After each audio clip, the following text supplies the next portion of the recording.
Hot dog, it's in theaters and streaming on Peacock now simultaneously. It's the finale of a trilogy, depending on how you look at it, maybe the finale of an entire franchise. Halloween Ends has been unleashed upon the great people of Haddonfield and the rest of the continental United States, if not the entire world.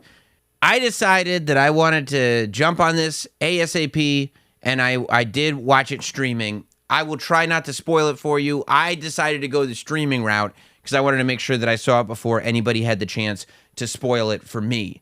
But so I watched it within hours of its release on Peacock. And listen,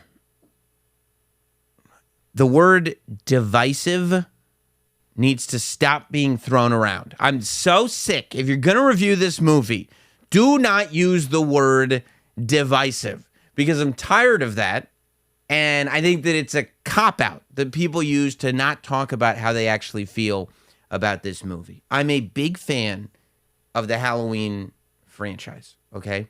And in this film, I'm watching, and they do kind of start with a recap of what's happened in this universe that we're in, a recap of Halloween, a recap of Halloween Kills. Halloween and Halloween Kills take place within the same 24 hours of each other. Halloween Kills picks up right after the end of Halloween, which is, I believe, an homage to the first Halloween film because the original sequel, Halloween 2, takes place on the same night or as a continuation of the first Halloween movie. Same way for 2018 Halloween and Halloween Kills. Halloween Ends takes place 4 years removed from Halloween Kills. 4 years have passed since the Shape, Michael Myers, and his evil force was seen in Haddonfield. Now, what did I like about this movie, first of all? Okay. Lots of tribute to the original. The fonts that were used in the titles were the same as the original Halloween 3. There's lots of little Easter eggs. The characters stay true to the original. I like that. Okay. I like that we start to explore a little bit the impact that after all this time, Michael Myers has not just had on Laurie Strode, but also on the entire town of Haddonfield, right? Halloween Kills was about Haddonfield being turned upside down by Michael Myers. We see Laurie actually somewhat improved over the last 4 years. She seems to have kind of relieved herself of a lot of the pressures that she was under. But the town is worse for it.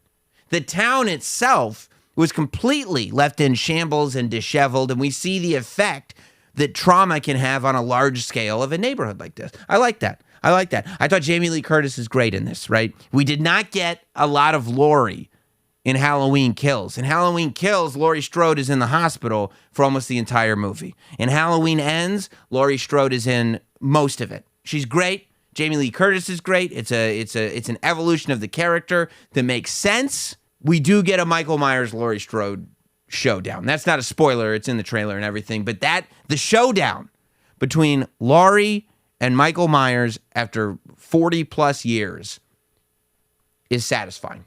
So there's the beginning where we start to see all the tribute, right? And then there's the end where we see the showdown, right? This stuff in the middle is a little murky. That's where it starts to get murky. See, what Halloween Ends does is they make a bold choice and they do something different. And some people are saying, I give them credit and I commend them for trying something different. And normally, in filmmaking, especially something that is so ripe full of tropes, like the horror genre, I would agree. I commend you trying to do something different. But it's a Halloween movie. If there is anything that we've learned from the entire Halloween franchise, it's that everything goes awry when you try to do something different. Nobody is turning on Halloween to watch you try to do something different. They want the same. If they wanted something different, they would pick a movie not called Halloween. You know what it would be called? Anything different. It would be different than Halloween, you see. They introduce a new character, which is never a good sign. I mean, in the last movie, Corey is introduced, and Corey is a pivotal part of this film. But I'm like, Corey blows. Corey sucks, dude. And it's like, we didn't want Cousin Oliver. You could have just stopped the Brady Bunch.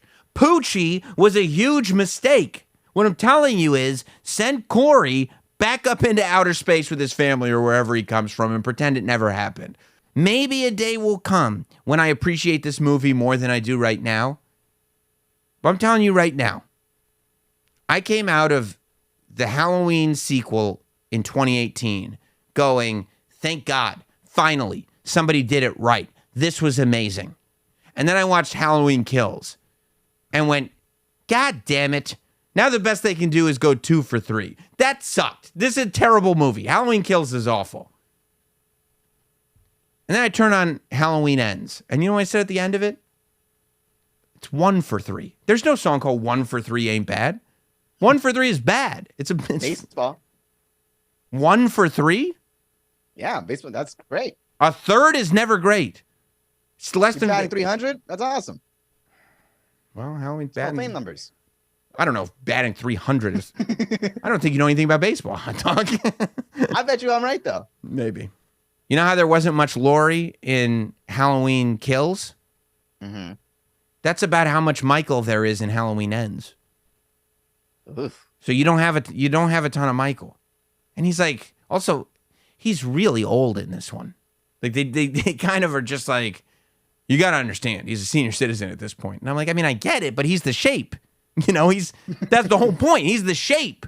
They wouldn't tell me exactly what shape he is. He's pure evil. He's not a guy to humanize Michael Myers, to even hint at what could be under the mask or what's really going on is a waste of time. It takes everything away from Michael Myers. It's like, why have this Michael character to begin with? If you're like, oh, he's just a guy whose name is actually Michael. Oh, that's not so scary at all. I guess when you phrase it like that, it's not, but we really set up this whole shape. Where's Dr. Loomis? Where is Samuel Loomis when you need him? I was like, why did they make either of these last two movies? Like, why? I would love for somebody to explain to me why Halloween Kills or Halloween Ends exists. Because as far as I'm... all announced at the same time, right? No. All three? No. They did the first one in 2018, and then they announced the next two. I got it. As far as I'm concerned, at the end of Halloween 2018, Michael Myers is trapped in the basement of Laurie's house, and the house is burning down. As far as I'm concerned, that's where the timeline ends. Here's my issue, Hot Dog. I left the movie thinking, we need to start a new Halloween timeline. They screwed this one up. We need to go back. We need to start another timeline because we screwed this one up again. We keep doing this. We're 5 timelines deep in Halloween because we keep screwing up the timeline. We start them awesome. And then somehow we go all wonky. We're going to have to go back and start the timeline again. You know, and I'll tell you, there are people who love it. That's true. There are people that say they love it. I think the people who love Halloween Ends are either like Halloween super fans that they would have loved anything as long as there's a closing scene of Laurie versus Michael with a finality to it, because there is. Or just contrarians. Contrarians that are like, you don't get it, man. You don't get it. It's not the worst Halloween movie by a mile. There's plenty of bad Halloween movies. Something happened here. Something happened. That's what I would love. I would love to be a fly on the wall because something in the planning stages of these two movies went awry. There was something happened in the meetings because it seems like the first draft of the script was the one they went with. Like they were just as long as there's a script, we need words on paper, and we will go with that script. You know, someone posted a screenshot of the opening credits, and it shows like 4 or 5 different writers, and they're like, this might have been the problem of Halloween Ends. Yeah. Yeah. I mean, it does. Too many cooks in the kitchen. It does feel at times like you're just watching 3 or 4 disjointed movies, all of which have the potential to be cool. Everything that's happening in there, everything that's set up, everything that might be going on, it all has the potential to be cool. But because it's all happening, it's just a mixed bag of kind of nonsense that you're like, wait, what? What's happening now? Who is Corey? Why? So I'm having real trouble deciding. It's like, if you go, here's the way I will picture the Halloween movie franchise in my head. This is the story of Halloween. It goes Halloween 1978, Halloween 2018, and then the last scene or the final fight in Halloween Ends. So skip all, yeah. A movie in 3/4. I mean, probably more than 3. Probably like 5/6 or something. Like, yeah. I mean, a big chunk of it. I hope Halloween Ends is not the last one. You wouldn't want to end it. You want to get the right timeline. You want to get the solidified. Yeah, I need more. This is it. Yeah. And then what you could do is you could rewrite another movie or two and then tack the ending of Halloween Ends onto whatever you put. It's a good ending. It's a fine. It leaves you satisfied. It's a good franchise ending. It's good for people that have followed this story for as long as a lot of us have. But that's probably as far as it goes. Open up the multiverse. No.